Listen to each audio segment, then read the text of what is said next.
নমস্কার, কেমন আছেন সবাই? ব্লগ বাই পূর্ণিমা চ্যানেলে আপনাদেরকে স্বাগত। প্রচুর ড্রাগন পেকেছে গাছে, গাছ ভর্তি ড্রাগন ফল। তো আজ ছাদ বাগান থেকে একটু কিছু ড্রাগন তুলবো। তো ছাদ বাগানে আসতে আজ অনেক দেরি হয়ে গেল, প্রচুর রোদ উঠে গেছে, আজ প্রচণ্ড গরম, রোদও উঠেছে। প্রত্যেক দিন তো আমি সকাল সকালেই ছাদ বাগানে আসি, কিন্তু আজ অনেক বেলা হয়ে গেল। তো এত বেলাতে ছাদ বাগানে আসলে খুব কষ্ট হয়। আর এই যে আমার ঘরে কিছু বাসি ভাত ছিল, ভাতগুলো তো আমরা বাসি হলে ফেলে দিই, আমরা নষ্ট করে ফেলে দিই। আমি জল দিয়ে রেখেছিলাম ভাতগুলোতে। আর এই যে বড় ড্রামে যে দেখছেন সবেদা গাছটা, এই সবেদা গাছের গোড়ার মাটিটা একটু সাইড থেকে একটু দূর থেকে আলগা করে নিলাম, আলগা করে এখন এই ভাতগুলো আমি এখানে দিয়ে দেবো। তো এভাবে তো প্রত্যেকের বাড়িতেই বাসি ভাত থাকে, সেটা ফেলে না দিয়ে গাছের গোড়াতে এভাবে দূর থেকে দিলে এটা কিন্তু গাছের জন্য খুব ভালো একটা খাবার। তো সেটা আমরা ফেলবো কেন? তো সে কারণে আমিও রেখে দিয়েছিলাম, রেখে এখন এই গাছের গোড়াতে এটা দিয়ে দিলাম, দিয়ে আবার মাটিটা চাপা দিয়ে দেবো। তা আমি এরকম মাঝে মধ্যে আমার বাসি ভাত থাকলে আমি এরকমভাবে বড় ড্রাম যেগুলো, সেই ড্রামের একদম ধার থেকে আমি গাছে এগুলো দিয়ে দিই।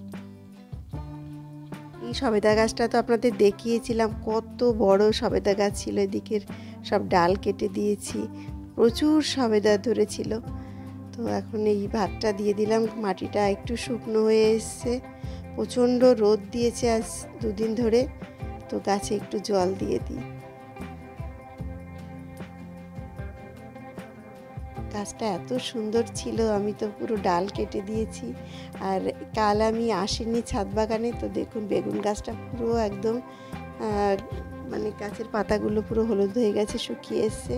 তো যেগুলো ছোট ছোট বেগুন ছিল সেগুলো একটু তুলে নিলাম। আর গাছে এদিকে ওদিকে ছড়িয়ে ছিটে প্রচুর উচ্ছে হয়েছে। উচ্ছে তো প্রায় মানে উচ্ছে গাছ প্রায় শেষ হয়ে এসছে, নষ্ট হয়ে এসছে, তাও এখনও প্রচুর উচ্ছে হয়। এবারে যে উচ্ছে গাছ লাগিয়েছিলাম, এত ভালো উচ্ছে গাছের দানাটা, আমার কোনো খাবারও আলাদা করে দিতে হয়নি, আর স্প্রেও করতে হয় না, গাছে পোকাও লাগেনি, একদম আরামসে সুন্দর গাছ হয়েছে। আর এত ফল, প্রচুর ফল খেলাম। আর ডাঁটা তো পুরো ছাদ বাগান ভর্তি এই ডাঁটা শাক ছিল। তো এখন ডাঁটা সমস্ত খাওয়া হয়ে গেছে, অল্প কয়েকটা ডাঁটা আছে। তো এগুলো আজ তুলছি, আর হয়তো একটা দুটো ডাঁটা আছে। তো প্রচুর বেদিটা পুরো ভর্তি ডাঁটাতে ছিল। তো ডাঁটা তুললাম। আর এই দেখুন এখানে ভেন্ডি হয়ে রয়েছে, আমি দেখতে পাইনি, তো শক্ত হয়ে এসছে ভেন্ডিগুলো। তো প্রচুর উচ্ছে, এদিকে ওদিকে ছোট ছোট যে উচ্ছে, দেশি উচ্ছে, সেই উচ্ছেগুলো সব তুললাম। আর এই বস্তার মধ্যে আমি বসিয়েছিলাম ভেন্ডি গাছ। আর একটা এখানে দেখুন আমি কচু শাক লাগিয়েছি, কালো কচু, কত মোটা মোটা লতি হয়েছে। লতিগুলো এত সুন্দর দেখতে লাগছে, আমার দেখেই মন ভরে যাচ্ছে, এত সুন্দর ছাদ বাগানে আমার লতি হয়েছে। আর এই যে দেখুন কত ড্রাগন ফল একসঙ্গে পেকেছে, নিচের ছাদে উপরের ছাদে, দুটো ছাদেই একদম ড্রাগন ফল পেকে লালে লাল হয়ে রয়েছে। তো আজ কিছু ড্রাগন ফল তুলব। আর এই ড্রাগন ফলগুলো খেতে এত মিষ্টি, যদি একটু দেরি হয় তাহলে পিঁপড়ে ছিদ্র করে পিঁপড়েতে এসে খেতে শুরু করে দেয়। তো তার জন্য আজ যদি না তুলি তাহলে অনেক ড্রাগন ফল এর মধ্যেই নষ্ট করে দেবে। তো আমি আজ কিছু ড্রাগন ফল তুলব। তো ড্রাগন গাছে তো যাদা পরিচর্যা করতে লাগে না, আমি মাঝে মাঝেই একটু খোলের জল, একটু পেঁয়াজের খোসার জল, কলার খোসার জল, এইগুলোই দিই, আলাদা করে কোনো আর সার দেওয়ার দরকার হয় না। আর 3-4 মাস অন্তর একবার একটু মিক্সচার দিলে আরও ভালো হয়। তো এই হচ্ছে আমার ছাদ বাগানের পরিচর্যা। তো ঠিক মতন একটু গাছে জল দিতে লাগবে, তার কারণ প্রচণ্ড রোদ পড়ে ছাদে। তো দেখুন কত সুন্দর ড্রাগন ধরেছে এই গাছটায়।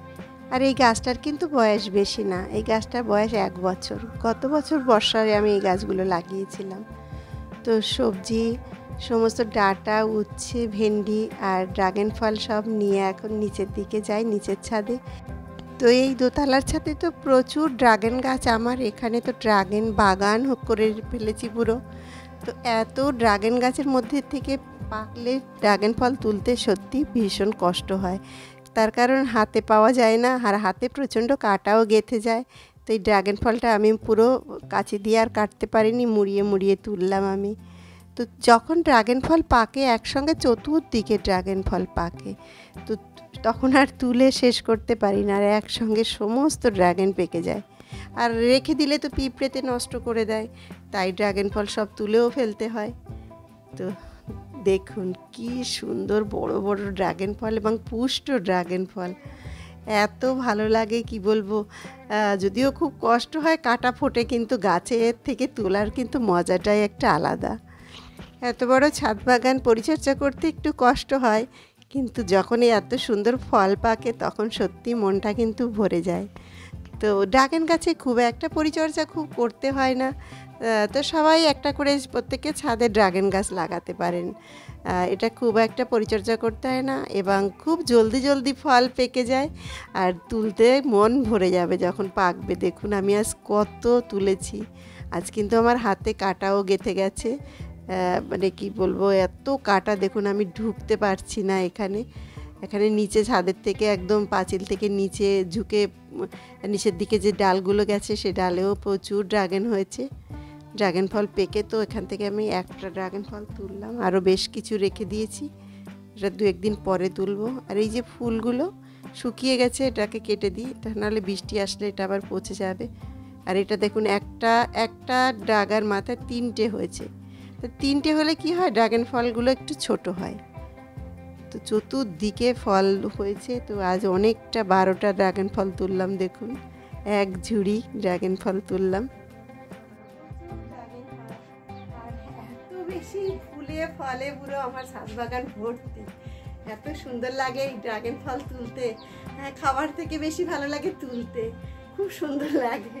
এত সুন্দর লাল লাল হয়ে, আর এই গাছ পাকা ড্রাগন ফল খেতে কিন্তু খুব দারুণ। দেখুন একদম পুষ্ট ড্রাগন ফল, এগুলো খেতে খুব সুস্বাদু। ছাদ বাগানের এই ড্রাগন ফল অপূর্ব। দেখুন একদম লাল টুকটুক করছে ভেতরটায়, খুব রানী কালার পুরো একদম। দেখুন কি সুন্দর, দেখুন কি রং। এখান থেকে আমি তুলতে পারিনি, এমনি করে আমি ছিঁড়ে নিয়েছি গাছ থেকে, এখানে হাত দিতে পারিনি, প্রচণ্ড কাটা আমার সারা গায়ে ড্রাগন গাছে। দেখুন এই যে কেটে চুলে গেছে, ফুটে গেছে প্রচণ্ড। আর আজ এত রোদ দিয়েছে ছাদ বাগানে, মারাত্মক রোদ। দেখুন রোদের তাপে পুরো ঘেমে একদম অস্থির হয়ে গেছি। তো চলুন এখন এগুলো নিয়ে এখন নিচের দিকে যাই। তো সমস্ত ফল সবজি সব নিয়ে এখন আমি যাই নিচ দোতলায়। এত ভালো লাগছে, দেখুন আজ কতগুলো ফল তুললাম, সবাইকে আজ একটু দেব। তো ফলগুলো একদম গাছ পাকা,